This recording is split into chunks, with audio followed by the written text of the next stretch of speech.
চলো এক নজরে ঘুরে আসি ঐতিহাসিক স্থান ধান্যকুড়িয়া।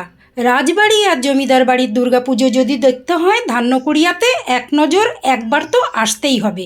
এই যে আমরা চলে এসেছি দেখো বল্লভ বাড়িতে, দেখে নিলে। এবার আমরা অন্দরমহলে প্রবেশ করছি, তোমাদেরকেও একটু দেখাচ্ছি। সারা বছর এখানে আসলেও ভিতরে ঢোকার সুযোগটা জনসাধারণের জন্য সবসময় দরজাটা খোলা থাকে না। তো পুজোর সময় কিন্তু আপামর জনসাধারণের জন্য এই রাজবাড়িগুলো, জমিদার বাড়িগুলো, ঠাকুর দালান উন্মুক্ত থাকে। তো আমরাও চলে এসেছি, দেখে নাও, মাতৃমূর্তি দর্শন করো, কি ভালো লাগছে না। গাইনবাড়ি গাইনবাড়ি নয়, গাইনবাড়ি এর পরে যাব। ধান্যকুড়িয়াতে কিন্তু এটা বল্লভ বাড়ি। ধান্যকুড়িয়াতে কিন্তু প্রচুর জমিদার বাড়ি আর রাজবাড়ি আছে, যেটা বলতে গেলে বিখ্যাত স্থান, ঐতিহাসিক স্থান। তো নাও, মায়ের মূর্তিটা দর্শন করে নাও। কি সুন্দর সাবেকিয়ানা মা দুর্গা, দেখো মঙ্গল ঘট স্থাপন করা হয়েছে। তোমাদেরকে আমি খুঁটিনাটি বিষয় দেখাচ্ছি, যারা এখনও এসে পৌঁছাতে পারোনি তারা একটু দেখে নাও। এবার সেখান থেকে চলে এলাম আমরা গাইনবাড়িতে। গাইনবাড়িতে এসে একদম মনটা ফাইন হয়ে গেল।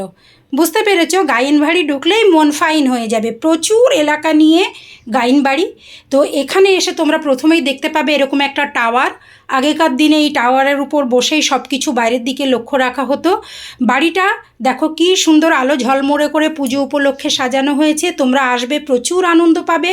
ফটোশ্যুট, ভিডিও, রিলস বানানোর জন্য যারা আসো, আর একদম জমিদার বাড়ি, রাজবাড়ির সাবেকিয়ানা মা দুর্গা, একদম নিয়ম মতো মানে পুজো, এগুলো দেখতে হলে আসতেই হবে।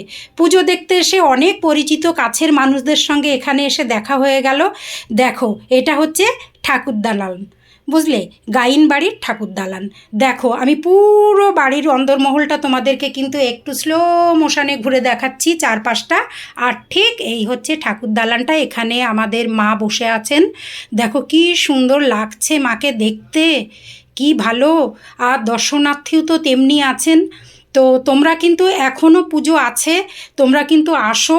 যদি এবছরও সম্ভব না হয় পরবর্তী বছরে এসো। একবার করে এই পুজোগুলোতে আসলে না একটা আলাদা ফিলিং, আলাদা অনুভূতি হবে। তো তোমরা সকলে চলে আসবে। দেখো, মাকে অনেক ক্লোজে তোমাদেরকে দেখিয়ে দিলাম। এইটা হচ্ছে গাইনবাড়ির মা।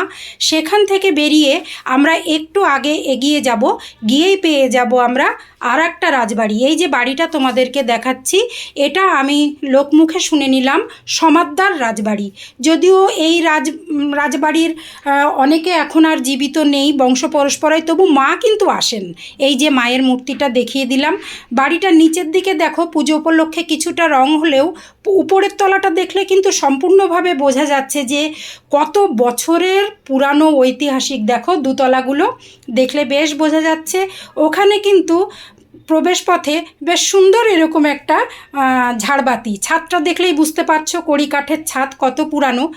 আজকে এটুকুই দেখালাম, আরও অনেক অনেক রাজবাড়ি আছে, জমিদার বাড়ি আছে। সেই পুজোগুলো তো অবশ্যই তোমাদের নেক্সট পার্টে আমি নিয়ে আসছি। আড়বেলিয়া আর ধান্যকুড়িয়া মানে রাজরাজার জায়গা, জমিদার বাড়ি। তো সেখান থেকে একটু বেরিয়ে একদম সামনে, এটা দেখতে না চাইলেও তোমাদেরকে সবাইকে দেখতে হবে। জানা প্যান্ডেলটা হয়েছে যুবক সংঘের, একদম রোডের ওপরেই পাবে। তার থেকে মন কেড়ে নিয়েছে মাতৃ প্রতিমা, কি সুন্দর দেখো।